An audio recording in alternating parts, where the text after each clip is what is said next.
Então vamos começar a conversa de hoje, né? Nós vem falando da encarnação, a maior aventura do espírito.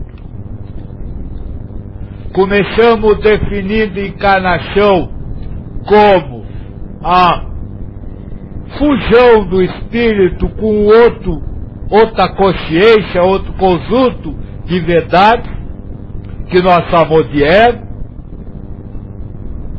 Falamos que isso é necessário para que o espírito alcance a evolução espiritual.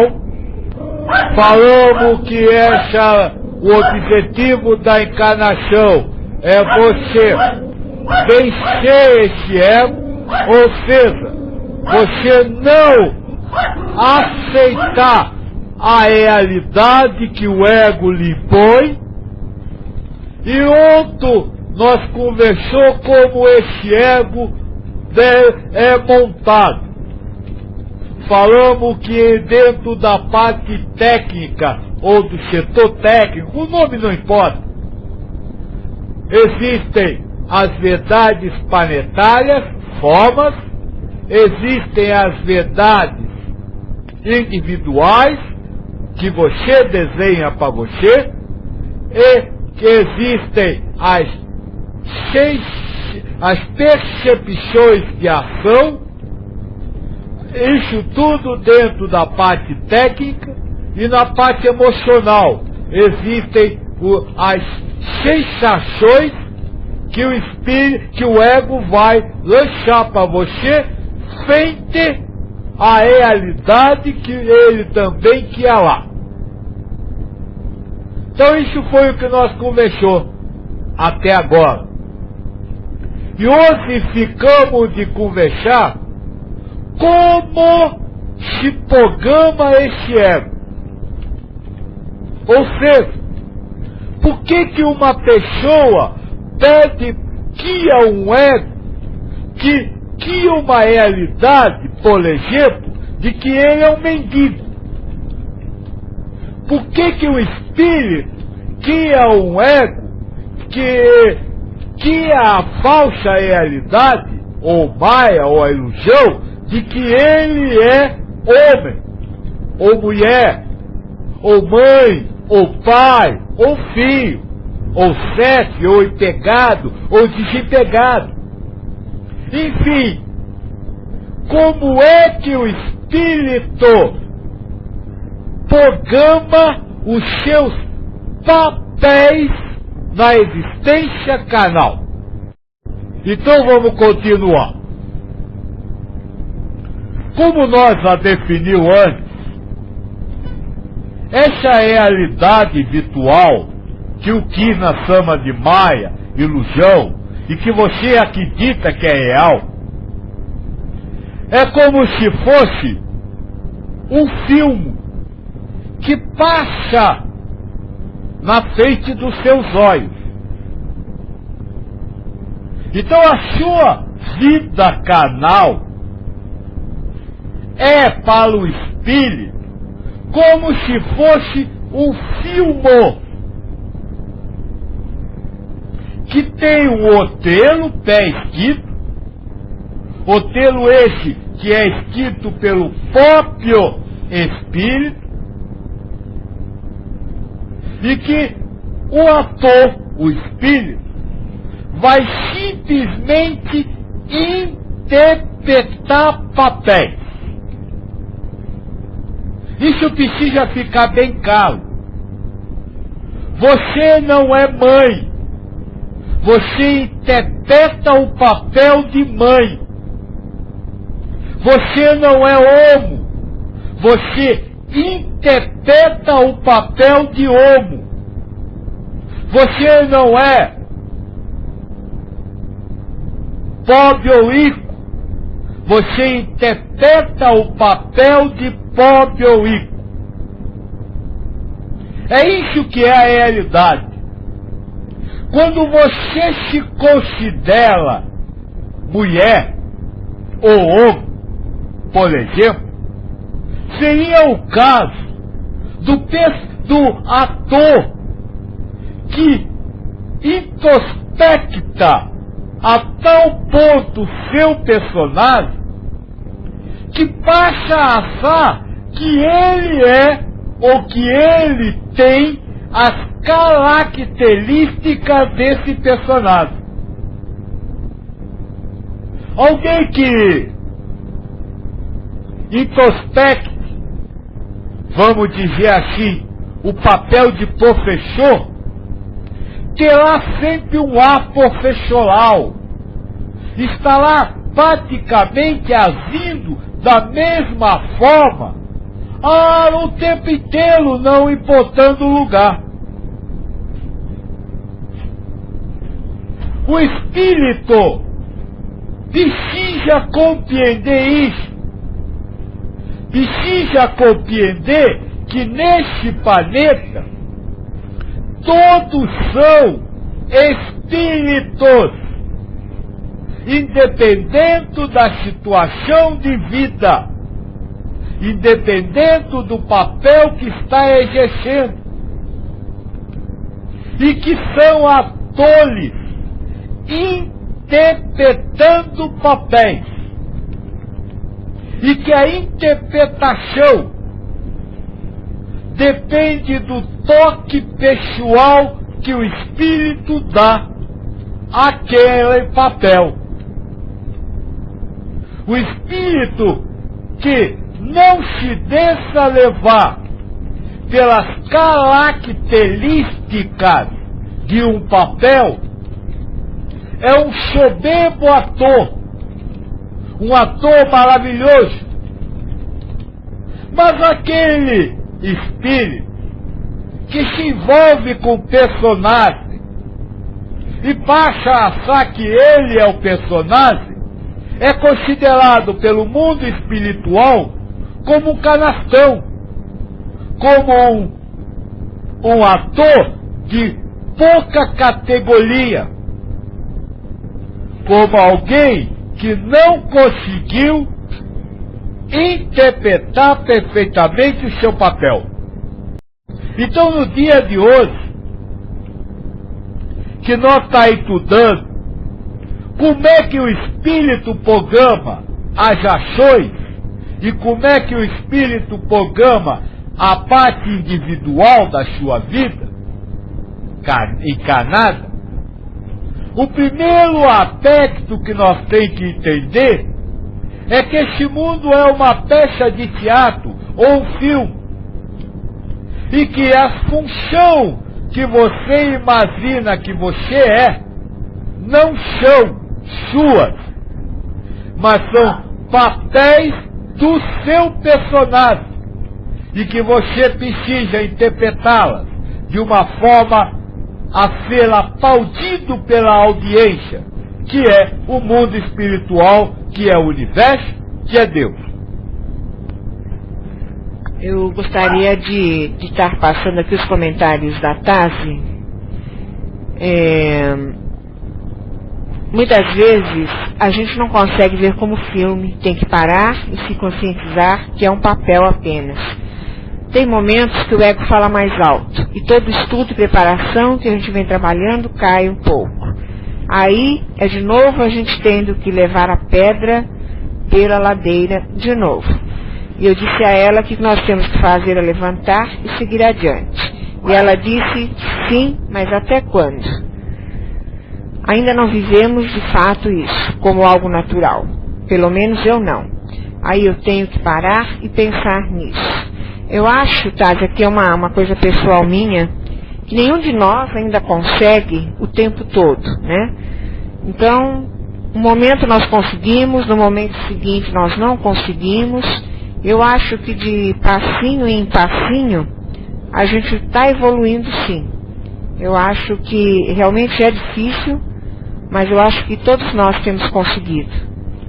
Pelo que você falou, moço, em cima do que você falou, deixa eu só lhe dizer uma coisa. Você disse que tem horas que o ego fala mais alto. Não, isso é ilusão. Tem horas que você fala mais baixo. É diferente. É você que cede à tentação do ego. Não é o ego que fica mais potente.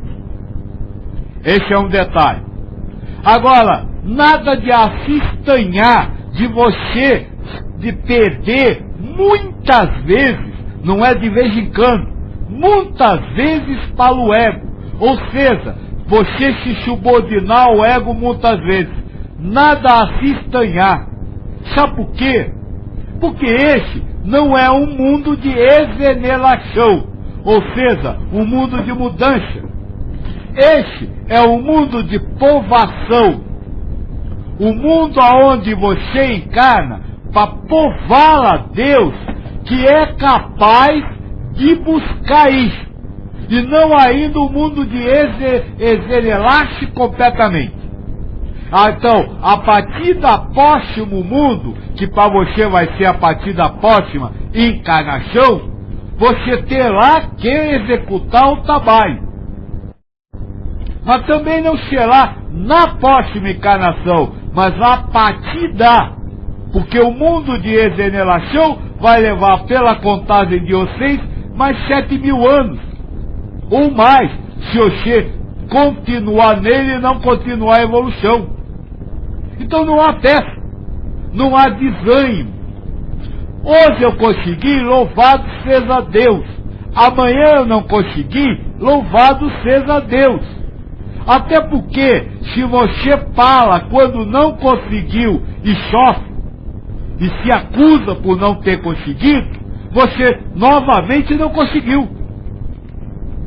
Você não consegue no momento, e depois passa 3, 4, 5, 10 momentos se acusando de não ter conseguido, você não conseguiu 11 vezes, ao invés de uma só.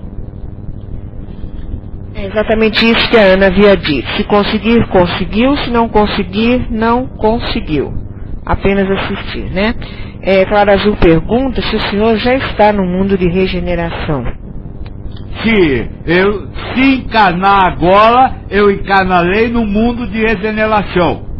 Esses mundos, provas de expiação, regeneração, celestial, não são mundos espirituais. O que você chama de mundo espiritual, o espírito fora da encarnação não vive no mundo de provas de expiação ou no mundo de regeneração. Isso são características de ego, de encarnação. Então, nos planetas que existem esses mundos, não fora deles. No planeta existe o mundo de provas de expiação, mas para aqueles que estão encarnados, os que estão fora dele, não estão vivendo esse mundo. Vamos dizer assim, é como se fosse uma sala especial para pobres. E quem está na escola está estudando, não está fazendo prova. Chaine pergunta, esse mundo de regeneração é em outro planeta ou no planeta Terra? Aqui mesmo, nessa ilusão que você chama de planeta Terra. Nessa materialidade, nesse formato que o seu ego hoje diz que é o planeta Terra. Sei lá, aqui mesmo. É claro, algumas formas vão mudar, mas isso é para depois. Chaine pergunta ainda, por que o espírito não evolui quando não está ligado a um ego? Porque nenhum espírito evolui só por estudar. Nenhum aluno é promovido só porque estuda. É preciso fazer provas. A ligação com o ego é a prova. Então ele se liga ao ego para provar que aprendeu o que estudou. Só isso. Então é preciso executar suas provas. Ninguém passa de ano só por dizer, olha, eu estudei, eu já sei. Tem que provar que sabe. Tazi diz que a visão do espiritismo não fala assim diretamente do ego. Não fala mesmo, viu, Tazi? Moça, sabe por quê? Porque mais ou menos na época que ela escrita o livro dos espíritos, como é o nome do moço da psicologia, filha? Freud. Fala direito. Freud. Estava escrevendo os tratados de psicologia. falando da mente, falando do ego, e seria impossível a Kardec fazer essas análises. Então veja, isso é evolução. Ele não fala diretamente, mas se você que acompanhou muita coisa do estudo do Livro do Espírito, viu como está escrito ali em outras palavras. Agora, o problema é aqueles que santificam o que Kardec escreveu e não aceitam o que o próprio Espírito da Verdade disse, que as informações iriam continuar por toda a eternidade. Quem transformou o Espiritismo numa doutrina estática é que se desapegou dos ensinamentos, porque o Espiritismo, como parte do espiritualismo, como Kardec diz, é uma doutrina de evolução e vai evoluindo assim que Deus concede ao ego conhecimentos científicos que possam ser comparados ou explicados. Então nós começou definindo a montagem do ego como papéis. A cada momento da sua existência, você ocupa um papel. Vamos dar um exemplo. Você vai sair de casa para pegar o trabalho. Você está num papel de morador, você está num papel de pai, mãe, filho, esposa, marido, familiar. Aí você sai de casa para pegar o ônibus, você está num papel de transeunte, entra no ônibus, assume um papel de passageiro, desce do ônibus, volta a assumir um papel de transeunte, entra no seu trabalho, assume o papel de empregado. Então são diversos papéis. E eu diria melhor, a cada momento na sua vida, você interpreta um papel. Mas o que é um papel? O que é ser um pai ou uma mãe? O que é ser um filho, uma mulher, um transeunte, um morador? O que é esse papel? É o que nós vamos falar agora. Cada papel da vida se qualifica por uma série de verdades, conceitos, regras, normas que dão àquele papel determinada característica. O professor é um papel aonde você é obrigado a ensinar o próximo, aonde você assume a posição de sábio, porque sabe que tem que ensinar, aonde você assume a liderança dos seus alunos, aonde você assume, enfim, diversas características que são planetárias para aquele cargo ou para aquele papel. Não importa em que parte do mundo se esteja, o professor tem sempre algumas determinadas características, além de outras que são regionais, né? Em alguns lugares esse papel ganha outras características. E essas características que levam o espírito a programar para a sua existência no seu ego esses papéis.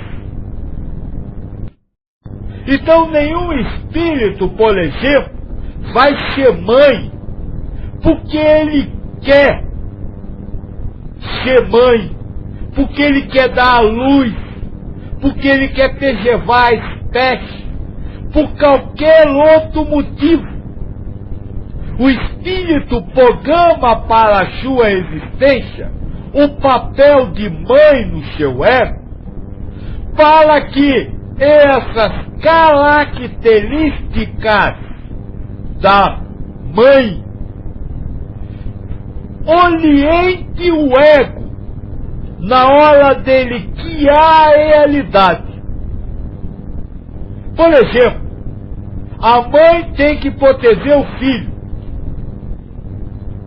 Isso é uma característica do papel mãe. Isso é o ego que está lhe impondo como verdade. Para quê? Porque você pediu para vencer essa sensação.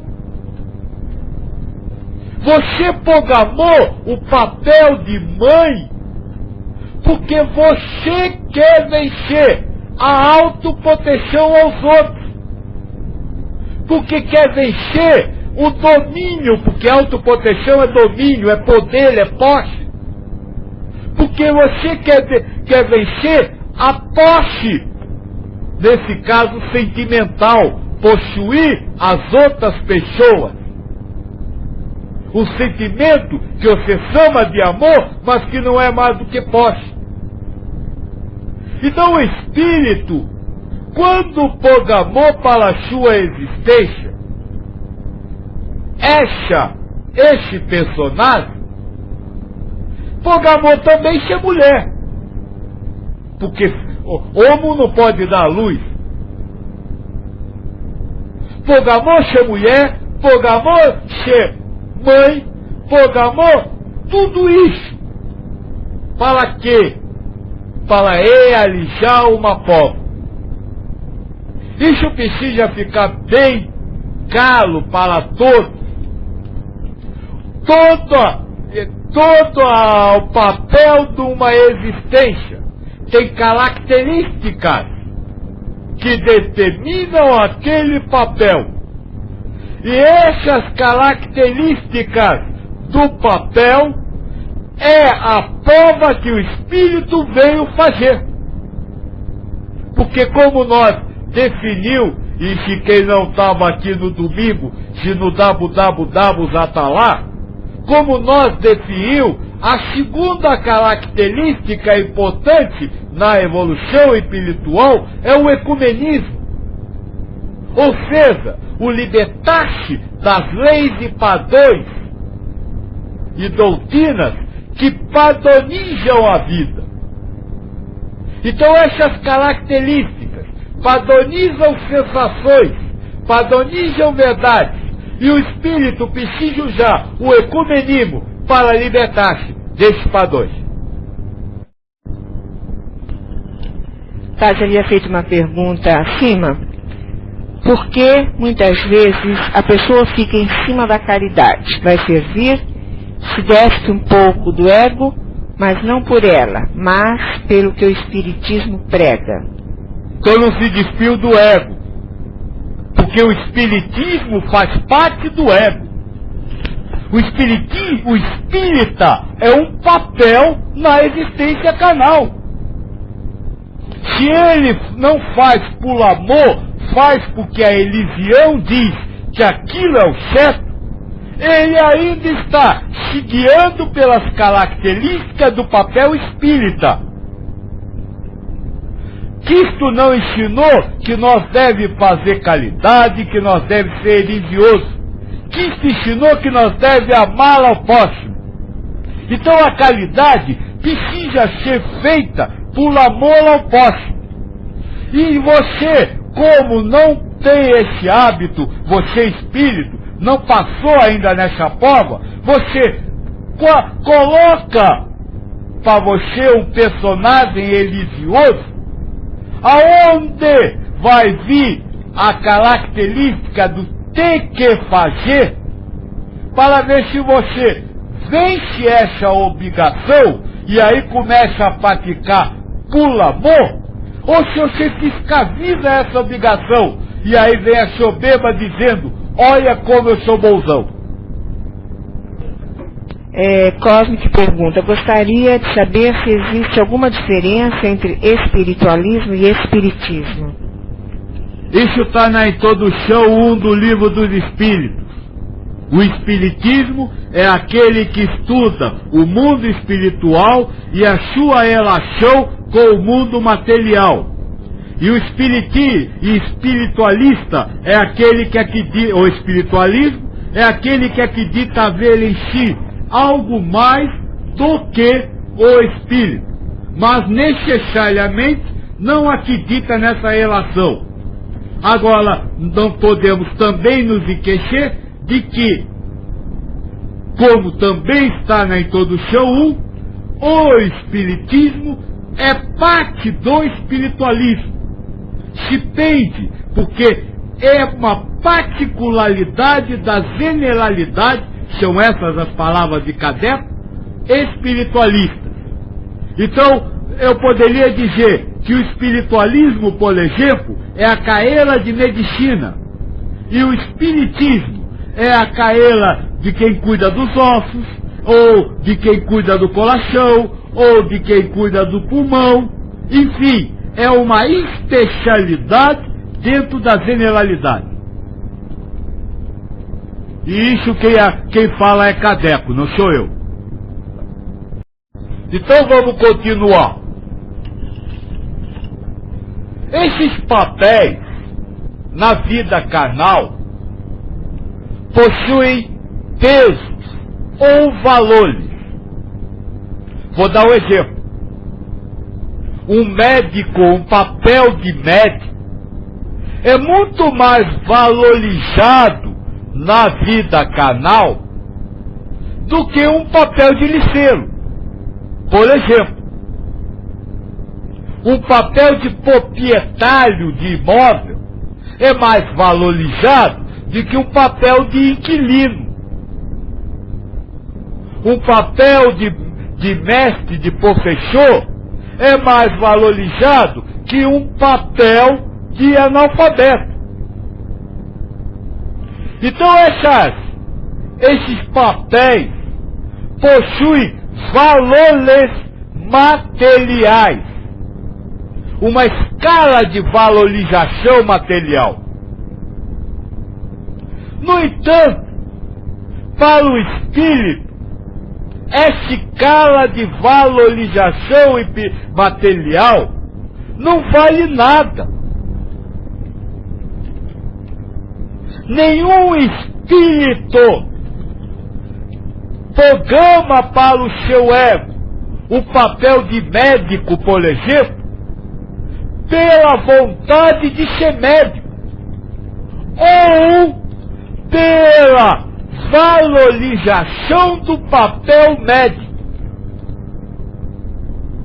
Nenhum espírito programa para a sua existência o papel de mendigo, de rico, de pobre, pensando como o ser humano pensa, ou seja, valorizando as coisas como o ser humano valoriza. O importante para o espírito não é o valor material que se dá a cada papel, mas se aquele papel será instrumento fiel da sua provação. Então, por exemplo, o espírito que precisa vencer a soberba de se imaginar Deus, ser superior, capaz de dar a vida ou a morte às pessoas, ele poderá programar para si uma existência onde ele virá como médico. Porque essa é uma característica desse papel. Mas ele não fala isso porque, vou usar a palavra de vocês, de olho grande no conforto material que essa profissão lhe dá lá. Ou na repercussão do que ele poderá fazer em benefício da saúde do outro. Ou para se preparar para ser médico em outra vida, ou na vida espiritual. Não! Ele só escolherá ser médico se aquela papel, aquela função tiver como características o que ele precisa provar, a prova que ele precisa fazer. Isso é fundamental quando nós conversamos a respeito disso, porque vocês têm a ilusão de que o ímpio está bem de vida.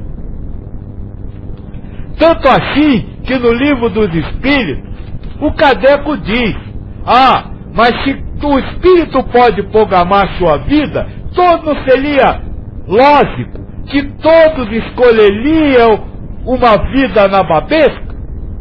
E o Espírito, na verdade, diz não. Porque para o Espírito o que importa é ele sair da sua grande aventura, da sua maior aventura, a encarnação, tendo realizado os objetivos pelos quais ele encarnou, ele se ligou ao ego. E se para isso for necessário que ele venha, como o moço ontem disse, as doenças estão programadas, sim estão. Se fosse preciso ele vir com o corpo coberto de sagas, telepa, ser mendigo andando no meio da rua ou ter que se afastar da sociedade, ele pediria tudo isso com um sorriso nos lábios, se tivesse boca, né? Agora, por que o Espírito escolhe determinadas provas? Ou por que o Espírito escolhe determinados papéis que tenham determinadas características para lhe servir de prova? Vou falar de uma palavrinha que vocês já devem ter ouvido muito. Karma. Fala direito. Karma. Karma. É a lei do karma que é a escolha, o primeiro estudo e depois a escolha dos papéis da vida de vida encarnada de um espírito. Esse karma é algo que vocês não compreendem bem até agora. Vocês acreditam que o karma seja expiação karma e expiação, que são a mesma coisa?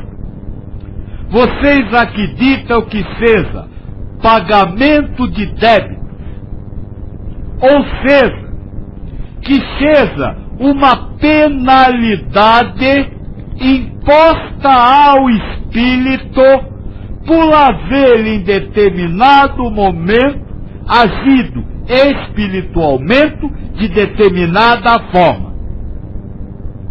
Isso é ilusão. Deus não é juiz. Deus não é vingador, nem vingativo. Deus é justiça e Deus é amor. Então Deus não puniria seus filhos, até porque o Cristo nos fala que tudo que você fizer contra Deus e contra o Cristo será perdoado. Apenas o que você fizer contra o Espírito Santo é que terá que ser ressarcido. Então o karma não tem nada a ver com negativo. O karma é a justa medida do que você plantou. É reação. Se você dá um soco na parede, existe uma reação pré-programada. Uma reação que já está pronta. Você não vai machucar a mão por pena, por penalidade, porque você foi bruto. Não, você vai machucar a mão porque a reação de dar um soco na parede é machucar a mão. O que nós precisamos realmente compreender é isso. Karma é uma justa reação àquilo que você plantou. Eu brinquei aqui, tem gente que planta pimenta e quer colher rosas. Impossível. Se você planta pimenta, você só vai ter pimenta para se alimentar, para colher. É isso que é o karma. Não é penalidade. Você não é penalizado em receber pimenta. Mas é o justo, a justiça de Deus em ação. É isso que nós precisamos entender. O karma é a justiça de Deus em ação. Você planta pimenta, Deus faz nascer pimenta.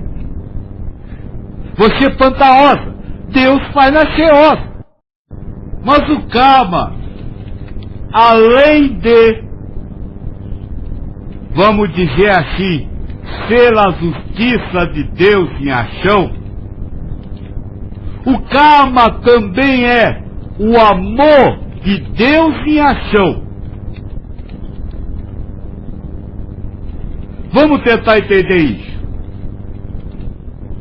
O que seria plantar a pimenta que eu usei como exemplo no momento atrás? Seria uma escolha sentimental do espírito. Ou seja, o ego, a partir das características de um determinado papel, lhe propôs uma sensação. E você, espírito, aceitou essa sensação ou esse estado de espírito. Só que, ao fazer isso, você não respondeu à questão da prova dentro da, vamos dizer assim, dentro da busca da evolução espiritual. O seu ego lhe propôs uma sensação de tristeza. E você, espírito, se subordinou a ela, não amou. Então você não evoluiu naquele momento. Você não passou na sua prova naquele momento. Isso, para algumas religiões, seria a mesma coisa que condenar esse espírito ao inferno. Não tem mais volta. Mas, nas doutrinas que trabalham com a evolução espiritual passo a passo e que falam da encarnação, representa uma nova oportunidade para o espírito realizar sua prova. Essa é uma das características, ou uma das, como é que eu posso dizer, um dos motivos pelos quais o espírito da verdade diz que a encarnação existe. São-se ao espírito que não soube aproveitar oportunidades anteriores. E isso é um ato amoroso de Deus. que concede ao espírito tantas chances quanto forem necessárias, até que ele consiga a vitória sobre o ego.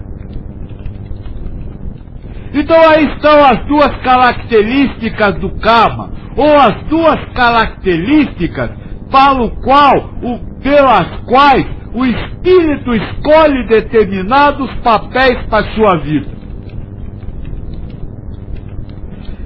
Ele escolhe porque aquilo é justo. Aquela oportunidade de escolher é a justiça de Deus. E ele escolhe porque Deus lhe ama e lhe dá chances para diversas oportunidades para que ele esteja buscando sempre a sua elevação espiritual. Então, isso é o karma. A ideia, o karma ou expiação, a ideia do ter que pagar é uma ideia vinculada ao sistema penal do ego.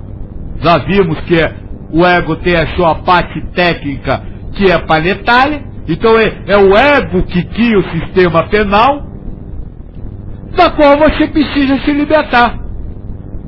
E é por isso que as religiões falam isso. Mas quem ama a Deus e se sente amado por Deus, jamais vai se sentir penalizado por Deus. Então o karma e a expiação que governam a escolha do espírito, a escolha dos papéis do espírito, são frutos da justiça de Deus e do amor de Deus pelos seus filhos. Ou seja, é um ato justo e amoroso. A definição que eu acabei de dar para karma é contar-lhe a tudo que você ouviu até hoje e que você acredita, porque você ainda diz, quando uma pessoa lhe enche o saco, que era o seu karma, ou seja, a sua pena. E eu estou dizendo que a pessoa que lhe enche o saco é o seu karma, mas é o seu karma porque você pediu para ela lhe encher o saco. É o seu karma porque você plantou para colher aquilo. E é a pessoa que lhe enche o saco, é instrumento do amor de Deus por você. Será que deu para compreender isso? Será que deu para compreender que todos aqueles que são seus inimigos são instrumentos karmáticos da sua existência? Ou seja, são o resultado do que você plantou anteriormente.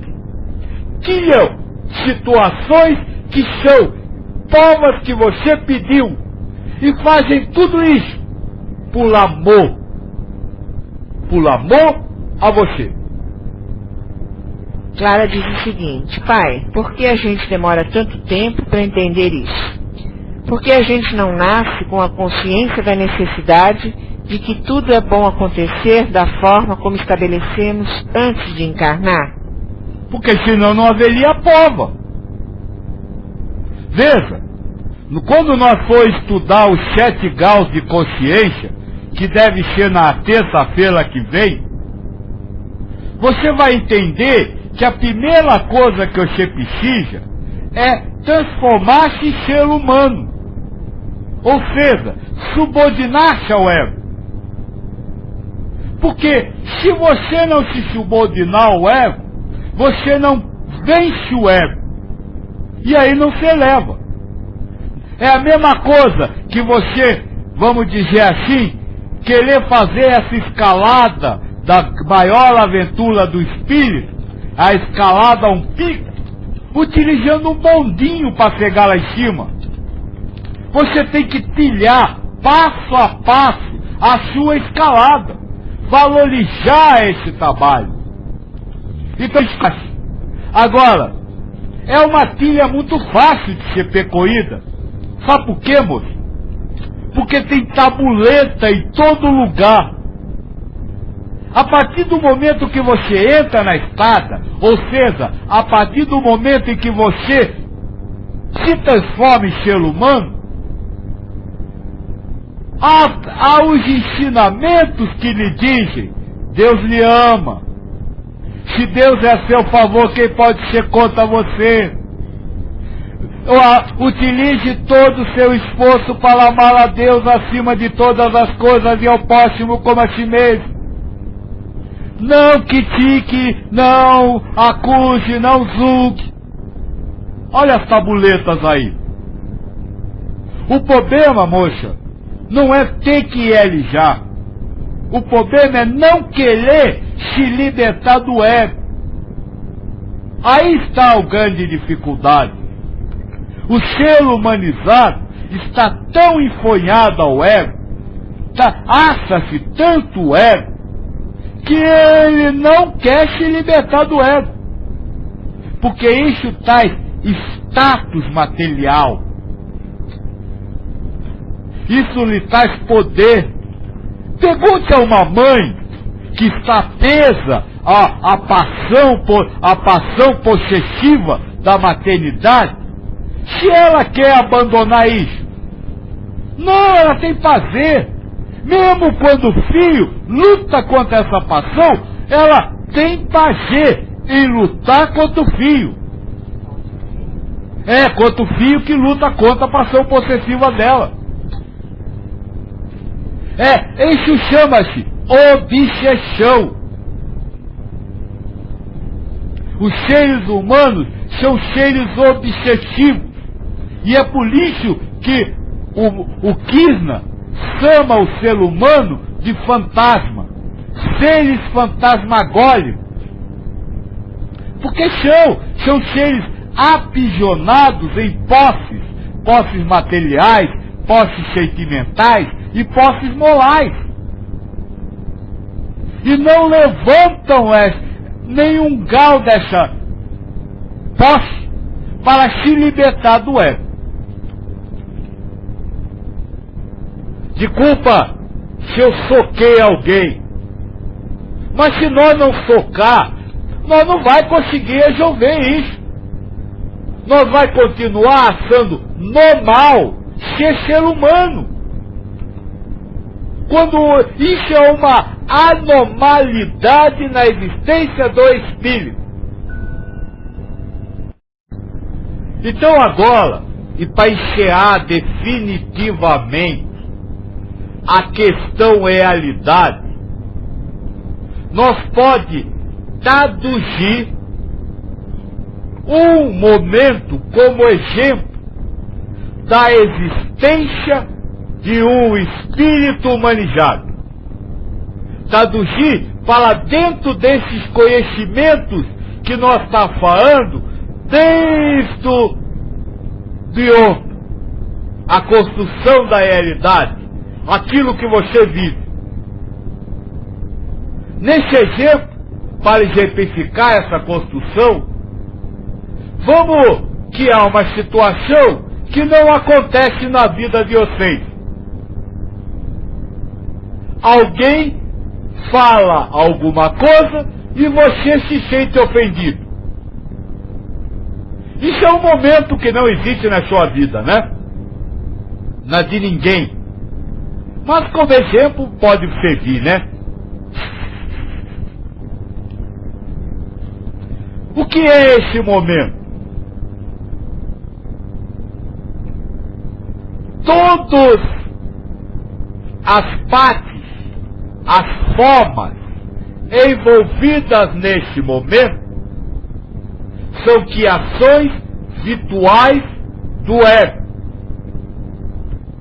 Seja pelas formas planetárias, seja pelas formas individualizadas. Então o ambiente, com tudo que está dentro, você, a outra pessoa, o show, as palavras, tudo isso é criado pelos egos.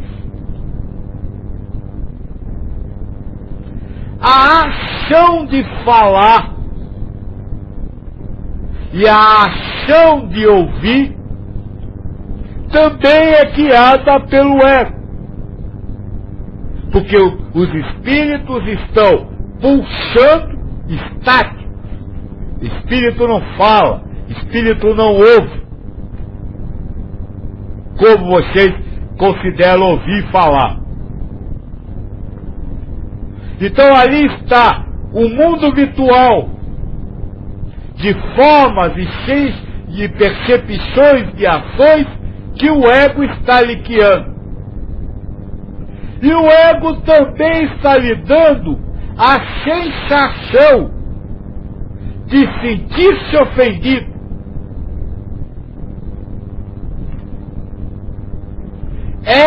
Essa é a virtualidade. E você, o espírito, começa a pulsar ofensa, sentir-se ofendido.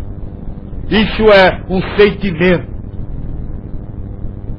Então, na visão macro, ou na visão espiritual daquele momento, o que está acontecendo é isso. Dois espíritos falados pulsando, vivendo uma realidade virtual, no qual um dos espíritos aceita a sensação que o ego lhe dá e começa a pulsar ou vibrar na mesma sintonia da sensação do ego. Isso caracteriza a subordinação ao ego. Mas por que esse momento aconteceu? Porque você naquele momento está assumindo o papel de ofendida. Porque você escolheu esse papel como instrumento das suas formas. Se você, por exemplo, é subordinada, está ofendida, confesse, você escolheu o papel de empregada para passar por uma das características desse papel, que é ser, vamos dizer assim, sentir-se ofendida com o patrão, que nunca sabe, nunca lhe dá valor. E você escolheu isso como instrumento da sua aprovação, porque ela chocava, porque era necessário passar pela justiça, porque você ainda não consegue libertar-se desse pulsar ou dessa padrão vibracional que é sentir-se ofendido. E acima de tudo isso, toda essa virtualidade foi criada como um ato amoroso, como fruto do amor de Deus por você, que lhe deu uma nova oportunidade para alterar a sua vibração, o seu pulsar, para você, libertando-se da sensação ou do padrão vibratório que o ego lhe dá, você manter-se em paz, harmonia e felicidade incondicional. Aí está um raio-x de cada momento da sua existência. Aí está um raio-x de cada momento da existência do planeta. Isso vale para qualquer situação que você imaginar. Um casamento é isso. Uma maternidade ou paternidade é isso.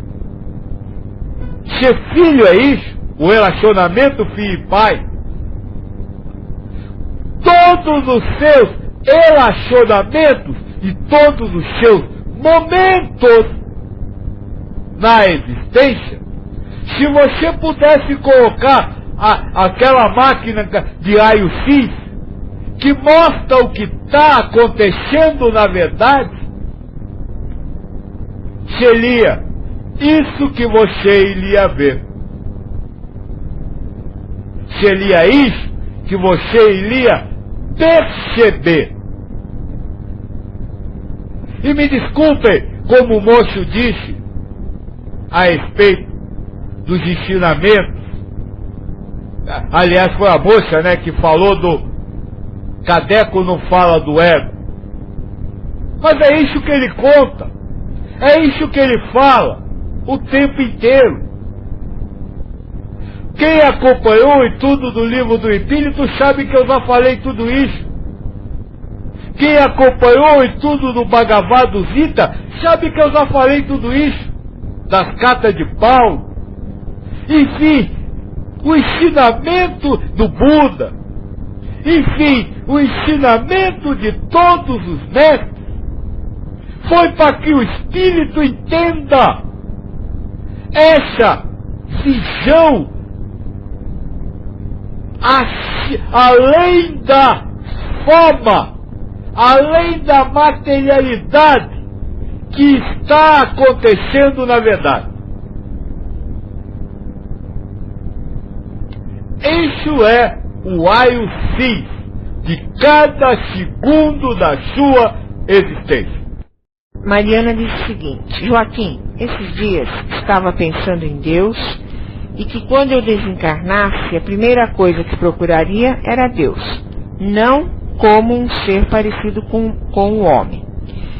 E a resposta que tive é que não iria achá-lo, pois não dava para vê-lo.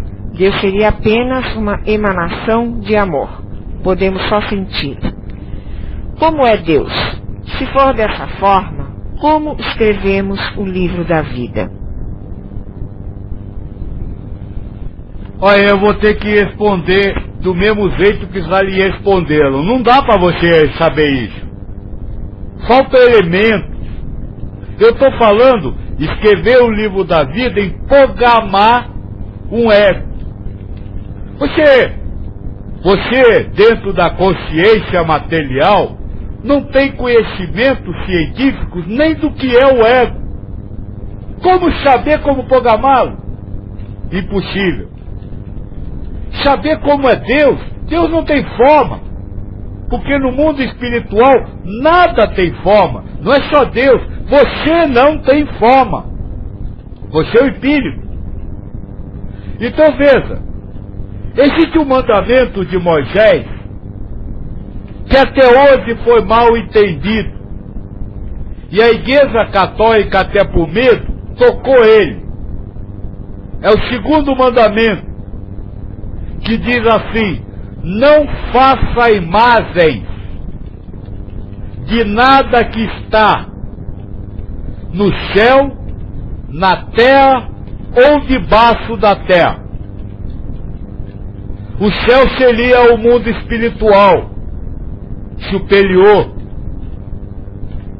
A terra é a própria sua vida. E o mundo debaixo da terra é o que era conhecido como inferno. Não faça imagens, não imagine, não queira saber formas ou descrições de nada que há no céu, porque você não tem como saber. Essas formas podem ser, vamos dizer assim, trazidas para uma imagem que você possa compreender. Mas, mesmo assim, você não deve tentar entender. Por exemplo, Deus é a emanação do amor. Isso é perfeito. Agora, o que é amor, o que é emanação, você não sabe. Então não adianta você querer imaginar a emanação do amor. Não faça imagens de tudo que está na Terra. Como nós disse, está nesse estudo do ego, todas as formas, imagens, das coisas materiais são frutos de uma codificação do ego. Então não diga que você está vendo um sofá, faça a imagem, porque não há sofá. Há fluido cósmico universal. E que você não sabe como é. Então não imagine. Vale a mesma coisa para o inferno ou para o umbral. O mundo espiritual não é feito com a matéria que vocês conhecem. Eu morro de ir quando eu ouço falar de um ser humano descrevendo uma planta do mundo espiritual. É igualzinha do mundo material. Deus precisou copiar a planta material para enfeitar o mundo espiritual. Doce ilusão, né? Não faça imagem. Quando sair da carne, não procure Deus nas formas, mas no coração. Não procure Deus na visão, mas no sentimento, no amor. Unir-se a Deus, aproximar-se de Deus, não é chegar perto de Deus, mas é vibrar, pulsar na mesma frequência que o Pai pulsa. Agora, se você quiser saber o que é pulsar, você não vai saber. A FIA fez como se fala, uma comparação bonita desse pulsar. O que é o espírito, FIA? Ela disse que não vai fazer. Ela disse que o espírito é uma almôndega pulsante, uma massa que pulsa como um coração. Isso é uma imagem, é para ela. Você faça o que você quiser. Se você quiser ser, vamos dizer, mais romântica que a FIA, pense numa estrelinha brilhando, ou numa nuvenzinha puxando raios. Você faz a imagem que você quiser. Não é isso mesmo? Tem uma moça que frequentava a nossa sala que disse que acredita que anjo tem asa. Isso é visão de ser material. Anjo não tem asa. Anjo é espírito. Espírito não tem forma. A Tase está dizendo que no nosso lar, né, de André Luiz, que a maioria de nós já leu, é colocada essa imagem, né, como se tudo no céu fosse igual ao da terra, só que assim, vamos dizer, melhorado. Em outros livros também, né, Tase? Violetas na Janela e outros tantos. É só para você ter uma noção, mas não faça imagens. Não é perfeitamente isso. Isso é apenas um instrumento. Porque se há quanto tempo o nosso lar está equipo, hein? 50 anos, 60 anos? Imagina se André Luiz falasse como nós estamos falando hoje. Talvez o espiritismo não existisse no Brasil. Então foi instrumento utilizado pela espiritualidade. Mesmo porque, Kim, nós já aprendemos, não é porque desencarnamos que nos tornamos de repente perfeitos, etc. Muitos espíritos estão numa fase de evolução em que essas coisas precisam ser plasmadas, tais como na Terra, né? Por quê? Porque são espíritos que ainda estão presos a egos materiais. Ainda tem a parte técnica do ego, mesmo que tenha vencido a parte sentimental. Então, nesse trabalho sobre a grande aventura, a maior aventura do espírito, a encarnação, nós hoje encerrou uma fase, que é a fase da criação da realidade com a qual você vive.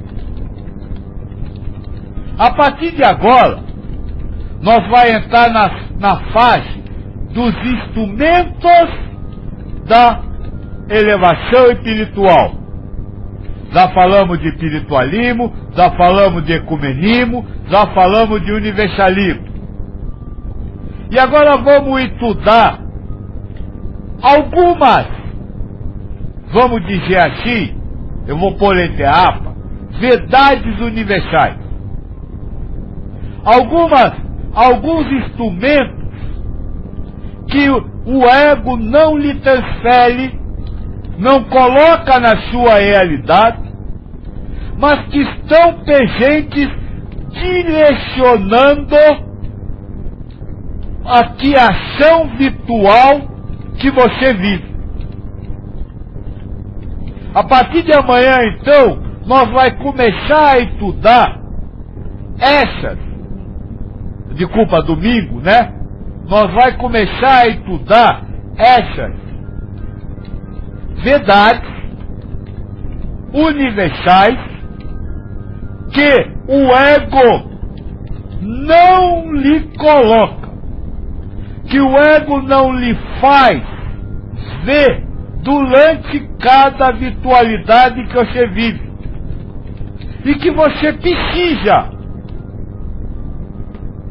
ver, compreender, para entender a virtualidade que está vivendo. Eu só esqueci de dizer uma coisa. Eu e todos os mentores somos karma também. Fazemos parte dessa programação. Porque senão parece que nós está fora disso. Isso é irreal. Eu sou uma realidade virtual para vocês. Porque eu não sou preto, não sou velho, não sou Joaquim, e nem essa voz é minha. Então eu também, assim como qualquer mentor que você veja, mesmo que veja só na sua vestimenta espiritual, faz parte do ego. É o ego que cria para você. Luiz pergunta, velho, nesse trabalho de energia, é somente o personagem que participa, que movimenta a energia, ou o espírito também? Qual a parte de cada um? O personagem não pode trabalhar o que você chama energia. Energia é sentimento, e só quem sente é o espírito. O personagem recebe sensação do ego, não sentimento.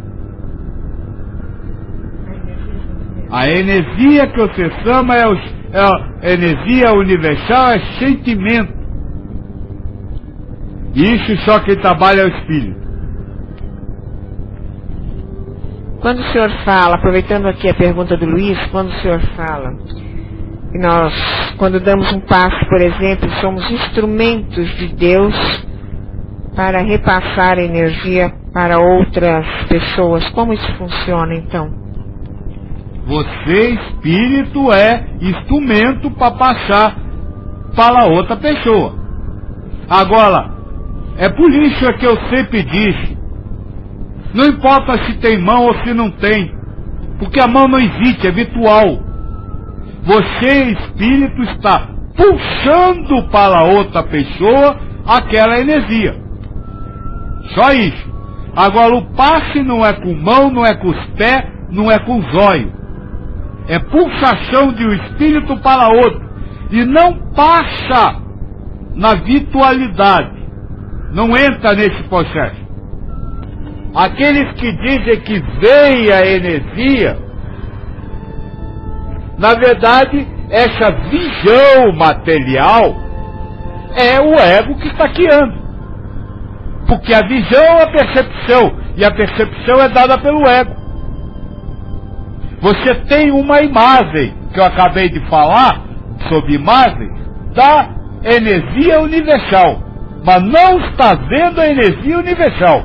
É por isso que uns veem energia de uma forma, outros veem de outra, uns veem como fojinha, outros veem como estrelinha. Isso tudo é criação do ego. G pergunta, é o mesmo princípio da telepatia? Guardada as devidas proporções, sim. É o mesmo princípio. É uma comunicação entre dois espíritos, completamente desligados do ego, ou seja, sem passar pelo mundo virtual que o ego guia, mas no universo, dois espíritos puxando um para o outro. Desse ao dessal, uma coisa bem clara, porque hoje nós enxergamos essa questão de construção de realidade. Tudo, ouçam bem o que eu estou dizendo. Eu não estou falando algumas coisas. Eu estou falando tudo.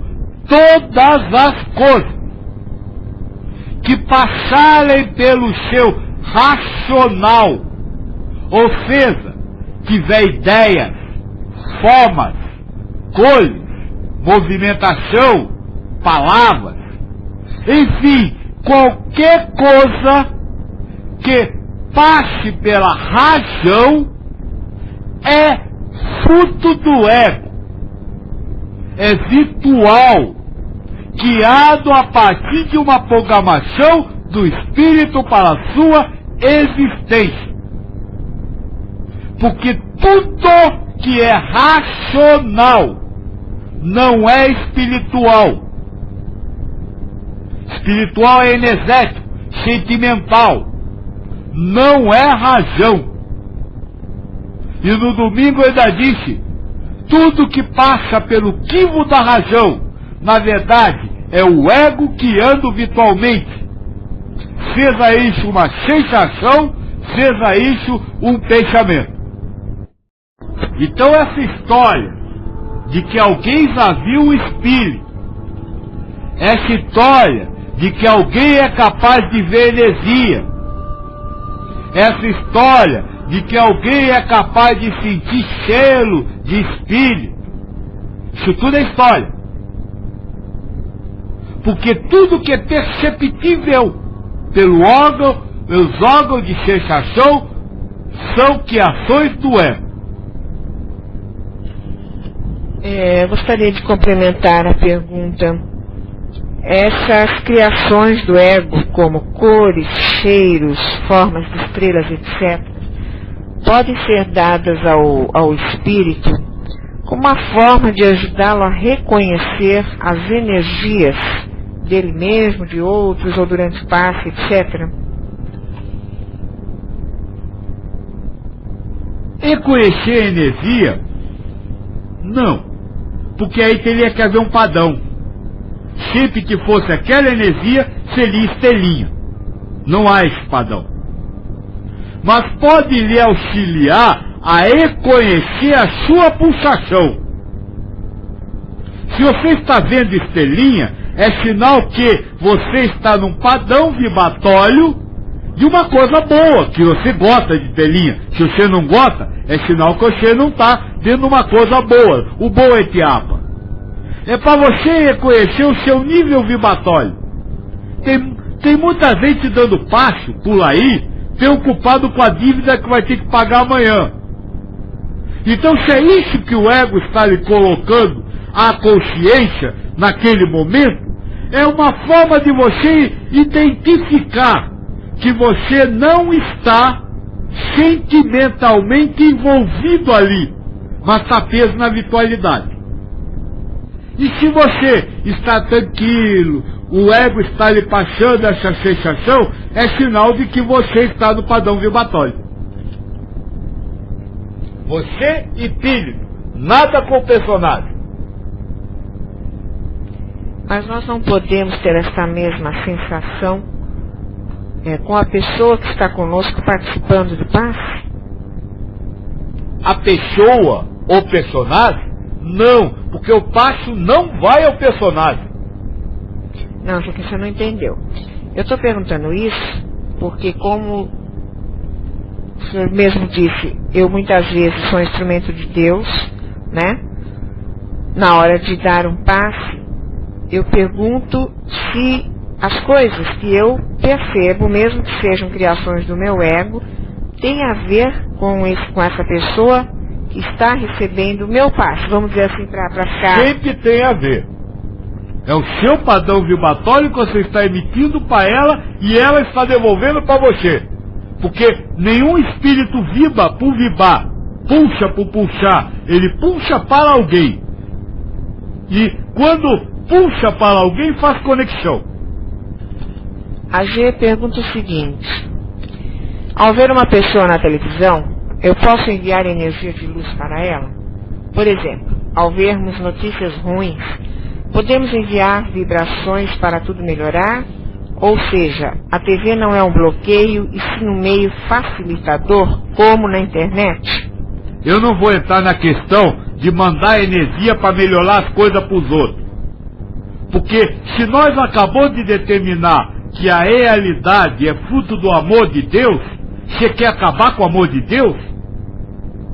Se tem uma pessoa aparecendo na televisão levando um tiro, isso é um acontecimento, isso são papéis, e esse papel e esse acontecimento é fruto da justiça e do amor de Deus.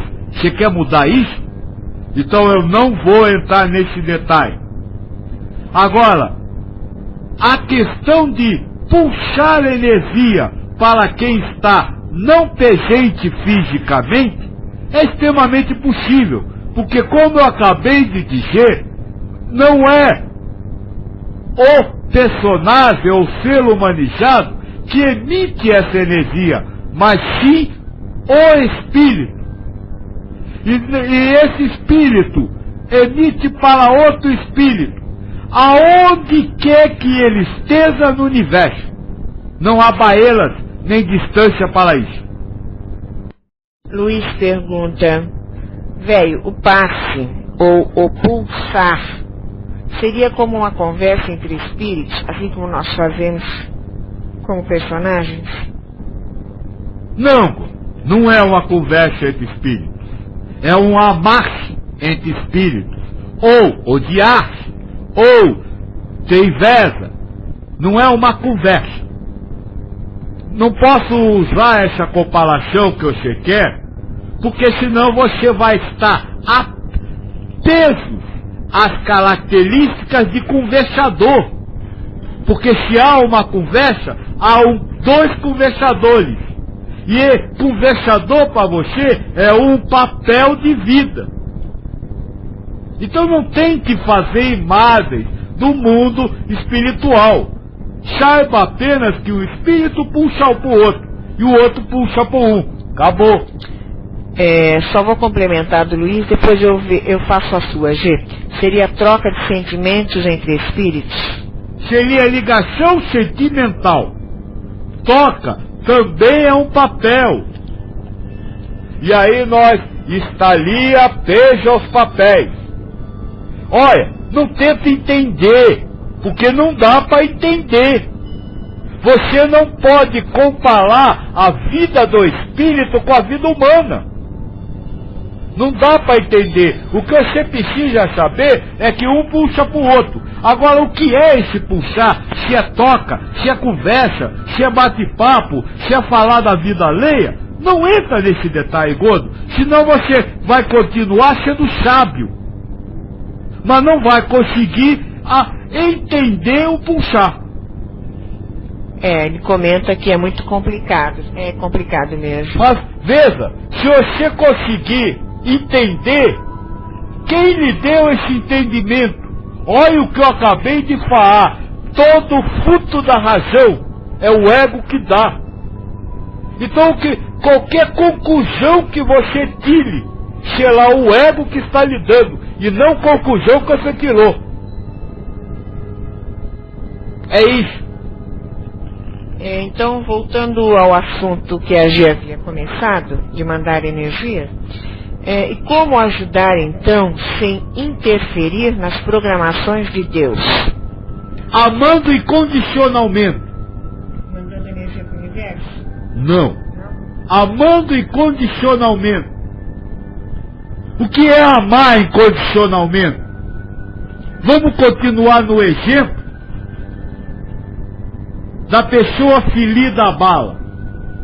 O seu amor hoje é um amor condicional. Tomara que ela se estabeleça, tomara que ela não sofra, tomara que ela não morra, tomara que ela nunca mais passe por isso. Isso é um amor condicional. Esse amor é uma crítica a Deus, que deixou um filho seu passar por uma situação que você julgou errada. Amar incondicionalmente é amar a ele, a bala, ao ferimento, a quem atirou e ao destino que acontecer. Amar sem condições. Eu lhe amo, mas não espero nada desse amor. E não desejo nada para você. Apenas e simplesmente lhe amo. Aí você está lá abastecendo esse espírito de sentimentos. Agora, se você manda um amor para que ele tenha saúde, você está abastecendo ele de sensações. E aí você está fortalecendo o ego dele e ele vai querer ficar bom. E aí, esse querer ficar bom é um aprisionamento à sensação que o ego dá.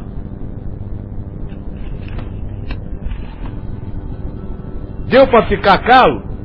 O que é o amor? Amor incondicional. Não há por quê, para quê, como, quando, onde. É simplesmente amor. Sem nada mais. Deixa eu só comentar uma coisa. Toda condicionalidade do mundo é criada pelo ego. Porque é um fator racional. No universo não existem objetos direto ou indireto. É simplesmente a ação. No caso, amar. Amar. E não amar por quê, e não amar para quê, e não amar como, e não amar esperando. Nada disso. É simplesmente amar. O pulsar do espírito é esse amor sem motivos, esse amor sem esperanças, esse amor sem vontade, sem desejo, sem paixões. É um amor simples, sincero. Eu sei que isso para vocês é extremamente difícil, porque para vocês tudo tem que ter explicação. Tudo tem que ter motivação. E no domingo nós falamos dessa questão da motivação. E Cristo ensinou assim: Deus julga os espíritos pelas suas intenções ou pela sua motivação ao amar. Se você ama com uma esperança, com uma condicionalidade, é aí que Deus vai ver e vai dizer: mas filho, eu ensinei a você a amar a Deus sobre todas as coisas, ou seja, incondicionalmente. Então veja, como a mocinha disse lá no início: eu estou tentando, mas só consigo de vez em quando. Vocês não vão conseguir o tempo inteiro, porque esse amor incondicional para vocês é quase impossível. O ser humanizado é um ser racional, e aí coloca motivações na emissão de sentimentos. Então, por enquanto, não tente entender. Tente apenas apagar essas motivações, essas razões. E quando não conseguirem, também não racionalizem. Amem incondicionalmente.